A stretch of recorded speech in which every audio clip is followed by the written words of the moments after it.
Hi guys, Freddy here. Now recently I've been seeing adverts for the Blade Runner RPG, which is by Free League Publishing, the guys who did the Twilight 2000 reboot and did the Alien RPG. Now, I've been intrigued by it, but not really that interested, as I don't think Blade Runner is as filled a setting as Alien is, whereas I really was quite into the Alien setting. And I very much enjoyed their Twilight 2000 reboot. But I'm interested to see what they do, but it's not something I'm jumping on board. But while I was browsing Facebook, catching up with friends and all the usual stuff, I was seeing adverts for the Blade Runner RPG. And then I started seeing adverts for other movie related RPGs. A Highlander RPG, a Rambo RPG, a Pacific Rim RPG. And I was like, why are all these movie licenses coming out? And then I discovered they were all part of this, which is Everyday Heroes. And they were doing these series of RPGs based on mainly sort of 80s and 90s movies. We've got Pacific Rim RPG, Kong Skull Island, Highlander, Escape from New York, The Crow, Universal Soldier, Total Recall, and Rambo.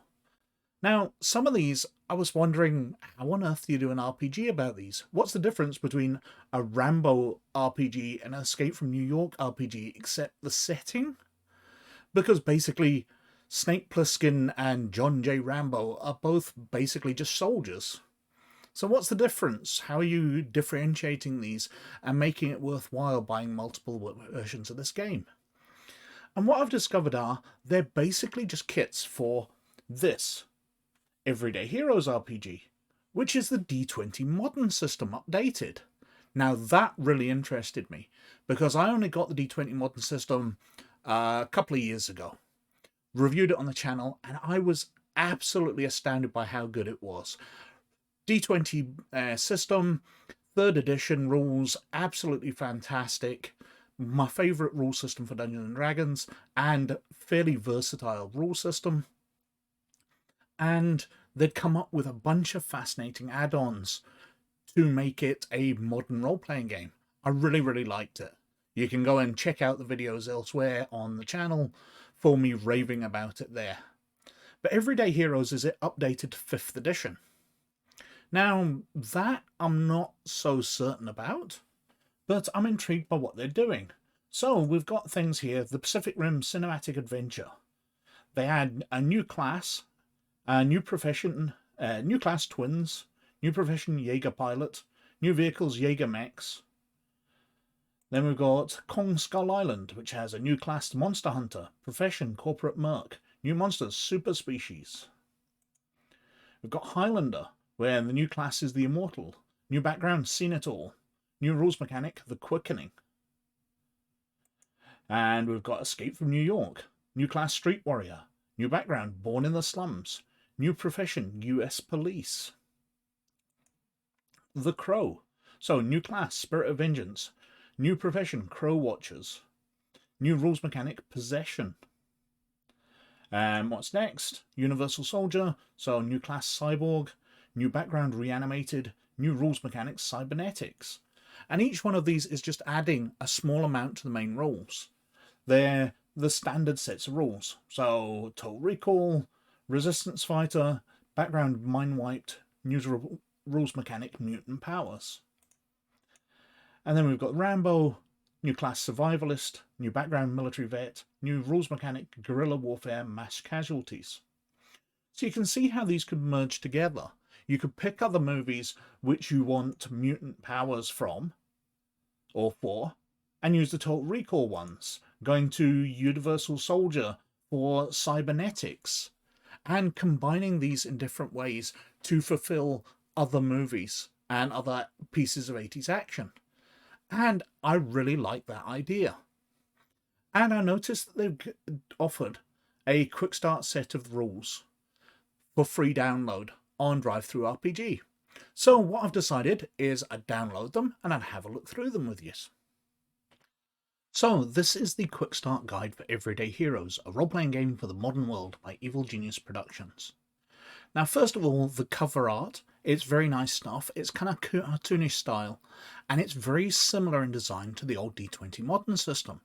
they've stuck with the style. It's a little more updated, it's a little more cartoon.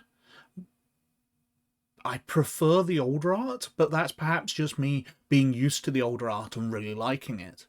So this may grow on me. Inside, we've got a table of contents, and it's a big table of contents because this is 90 odd pages long, 92 pages long, because this is basically the full system. It has character creation in it, it's got a few classes. It really does allow you to test the game. It takes you up to like level 5. This is really a quick start set of rules which you can start your characters on and keep those by buying the full game. This is how a quick start should be done. Compared to things like the Homeworld RPG, which is the rules and a few pre-made characters and not a lot of background, this is really, really well done. Now in the credits at the bottom of the page here, it doesn't have any listing of the people who created the original D20 Modern system. Bill Slavicsek, Jeff Grubb, Rich Redman and Charles Ryan were all involved in the creation of D20 Modern, and each of them is fantastic writers. Jeff Grubb, famed for his D&D stuff. Bill Slavicsek, who I've followed the career of through the D6 Star Wars game into the D20 version of the Star Wars game, where he was the product line manager, I believe. Absolutely fantastic stuff he's done. And Charles Ryan is a kind of role-playing hero of mine because he created Millennium's End, the role-playing game, which is a fantastic setting and an absolutely fantastic rule system. One of my absolute favourites. And then he went on to do the Babylon project as well. A really, really skilled guy who was involved in D20 Modern. And I'd have loved to have seen them connected with this one. But they're not. But that's not to say anything bad about this version, because everything I see is good. It would have just been nice to have that connection through. Continuing through the book, we've got an introduction and the about the Quick Start edition, our introduction to role-playing, example of role-playing, and then we're into character creation. Now, it looks like they've stuck with the character creation system that they had before. Basically, in D20 Modern, you would have a basic class based on these 6 attributes. Because it's a Dungeons & Dragons based system, you would have strength-based characters, dex-based characters, constitution-based characters, intelligence-based characters, wisdom-based characters, and charisma-based characters. And then they would go into advanced classes later, and it looks like they've stuck with that. So you used to have strong, fast, tough, smart, dedicated, and charismatic heroes. And it looks like you've got it. You've got strong, tough, smart, and wise as the samples. Now, the advanced classes you used to choose onto, or to go onto, and some of them would suit certain basic classes more readily. So you had things like bodyguard. Now, a strong hero would obviously make a better bodyguard than a charismatic bodyguard. But it's not beyond the realms of possibility. Now, we've got the Brute, Commando, Mastermind, and Sleuth here. And these all do seem to match up fairly well to the attributes they're based on. But I could definitely see a Smart Sleuth, for example. Now, if we flick on, we can see the ability scores by class. We've got the base classes, so strong, tough, smart, and wise. And then the classes, Brute, Commando, Mastermind, and Sleuth. So they're keeping that. Now, I don't know if you choose them all at first level, which you didn't used to. They used to be classes that you would go on to at higher levels. But I really like the combinations. It kind of works the same way as race class does in Dungeons & Dragons. So you can be an elf wizard or a human wizard, but you can be a human ranger or a human paladin. It creates a lot more possibilities by combining those two. So you can take the base classes and you can mix them up with the advanced classes to make a more interesting hero. You know, you can be a muscly guy who is a bit of a detective, so a strong sleuth. You can go for it. You don't have to be limited. You can create a wonderful variety of things, and it looks like they're keeping that. Flicking back a page, 5 steps to making a hero. Ability stores, background, profession, class, finishing touches. It goes through your ability scores, so the standard D&D ones: Strength, Dex, Con, Intelligence, Wisdom, and Charisma. Gives you hints which ones are best for your classes, how to determine them. It offers you, for the Quickstart, just the standard array, so a 15, a 14, a 13, a 12, a 10, and an 8. I'm imagining the full version of the rules will allow you to roll or points by or whatever, offering you those combinations, or those options rather. Tells you how to increase them. Your ability modifiers, it goes on to backgrounds.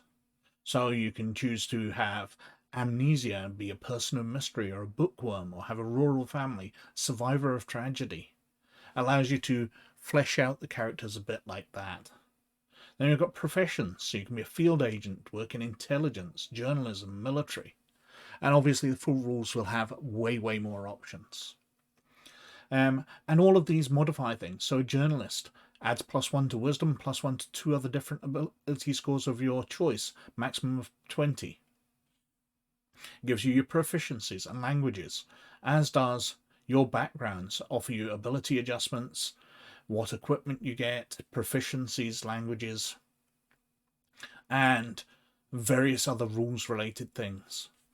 These all combine to make far more interesting characters than your standard just D&D characters. I really like what they do in this. We've got the classes, so your hero level, and it gives you the strong brute here. So their hit dice is a d10, starting maximum hit dice 1d10, maximum hit points, and their defense modifier. As they level up, what they get, 2 minor feats or 1 major feat, reckless attack at level 2. They get their smash attack of 1d6, a proficiency bonus of +2, and a defense bonus of +1. And then it details the different abilities. So you've got your smash attack here, barrel down, bits and pieces. We've got the commando. Similar, they get a variety of feats, and proficiency bonuses increase, and defense bonuses.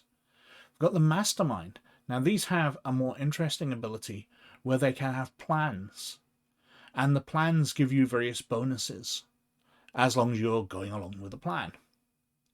And we've got the sleuth, which again has a list of talents, feats they get, proficiency bonuses, defense bonuses, their focuses, and their weak spot, granted at level 3. Once during your turn, when you hit with an attack, if you had advantage on the attack roll, you can choose to deal with an additional 1d6 damage to the target.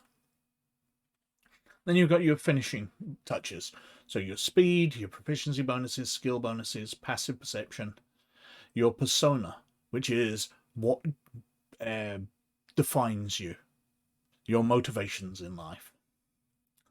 And quick start gear packs, so you can choose to have military packs for each of the different classes, or civilian packs.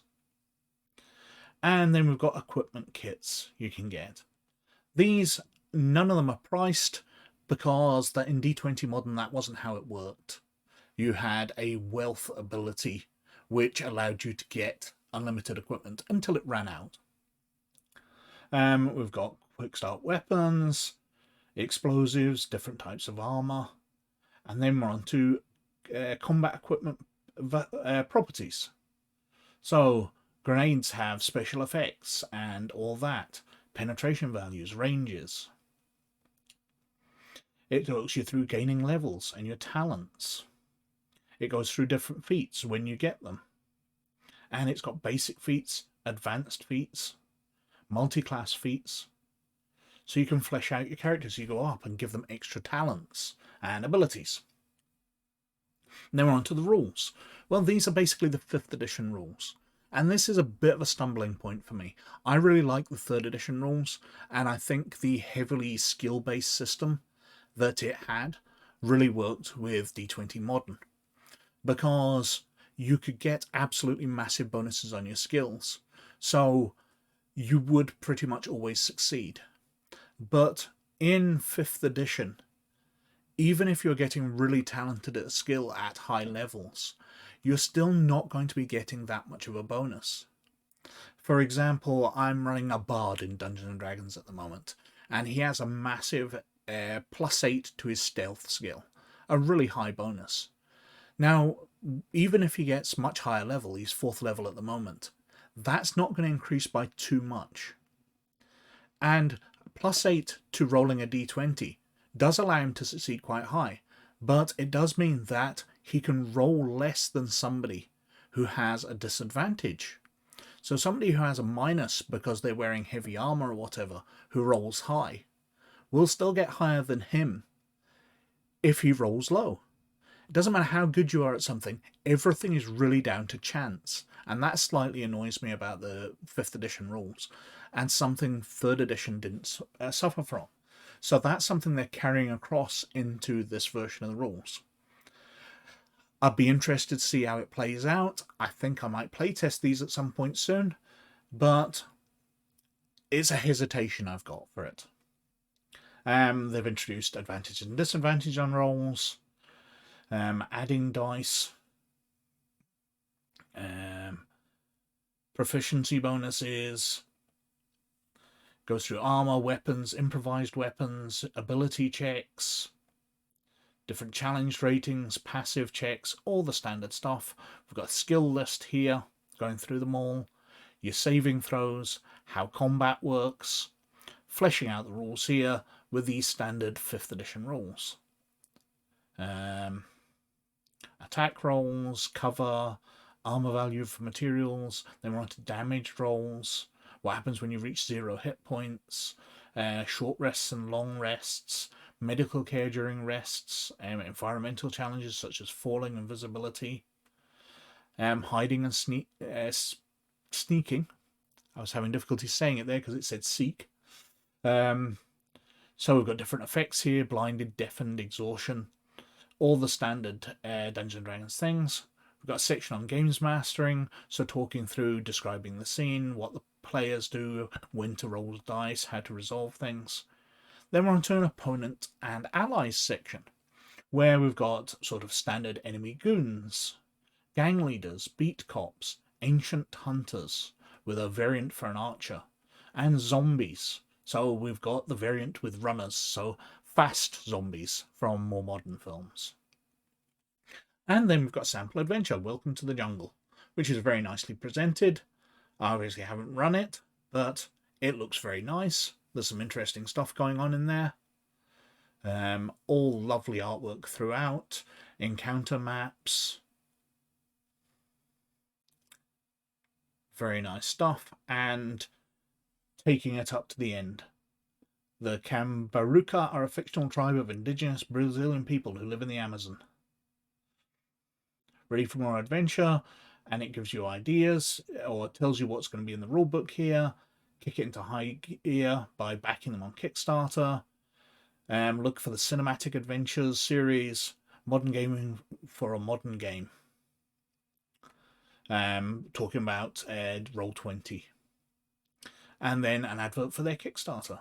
We've got an appendix, which is the open game license, which obviously it uses, and then a very sort of detailed character sheet. It looks a bit overly complex, but I'd much rather have lots of space on there for things than too little space.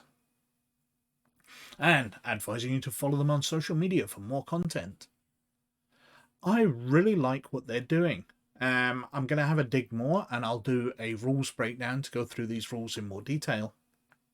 But I am very, very impressed with this.